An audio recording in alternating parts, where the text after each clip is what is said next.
The question how advertisers can make ads that users will accept is actually pretty comprehensively answered on our website acceptableads.org. We have started a very long list of criteria. Most importantly, I think, is the overall rule: don't annoy your user. So tone it down on the autoplay, on the flash, on the pop-ups.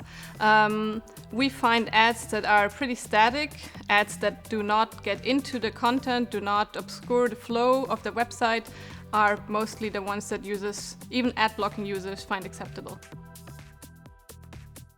We think ad blocking can improve the online ecosystem because if we look about the development of online advertising, we see that it kind of turned into this vicious cycle. So there are ads, and then users are annoyed by these ads, or they just don't click them. So what advertisers do, or even publishers, because they have the same interest in making money, they try to create louder ads, flashier ads, bigger ads, ads that grab the attention of the users, in hopes to get more revenues through that. But what actually happens is users get even more annoyed, more users install ad blockers, so it's kind of like, it's just getting worse. So we believe that with our compromise approach of blocking these annoying ads but letting through some acceptable ads, we can actually improve the overall quality of the web, and therefore also kind of like turning that cycle back, actually allowing publishers and advertisers to be successful with some ads, but in ways of working with the user instead of against them. Well, there are many examples of good native ads. So I think, again, the most important is try not to annoy users. So show them relevant stuff. I think that's the most important criteria for native advertising, that it should fit to what a user is looking at this specific website. Second most important in my regards for native advertising is it should be clearly labeled as advertising. Don't try to fool your users. Users are smart, and they usually don't like if you try to trick them. It might work once or even twice, but after the third time they will install an ad blocker. So if you have native advertising that's like recommending you other articles to read, try to be relevant, try to make clear which one is a link to another article on the same website and which one is actually native advertising. Then we actually see that it can work, and it's proven by acceptance and click rates. Our response to the criticism from publishers is actually quite easy.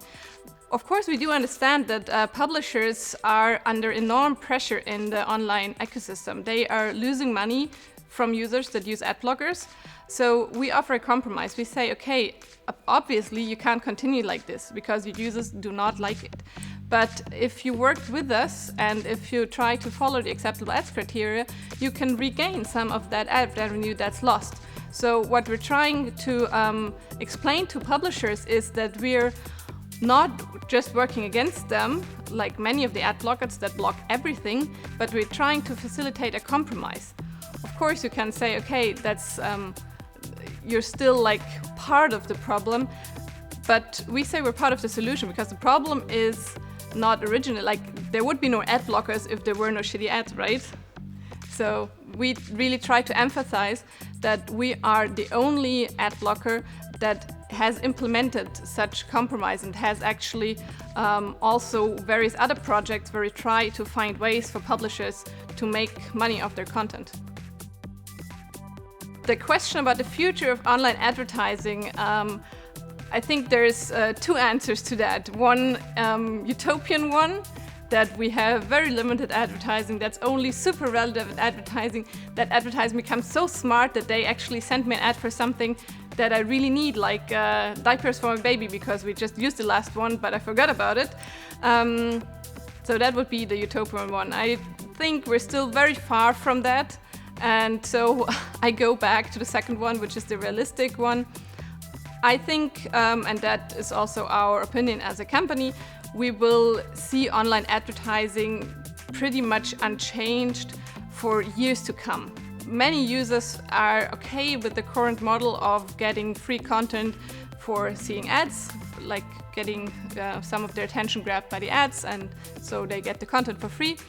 And other users try to block it. So I think the majority probably will just continue to develop like it is, but there will be a growing part where we are forced, where the advertising industry is forced to change their approach towards users. So that's where we come into play.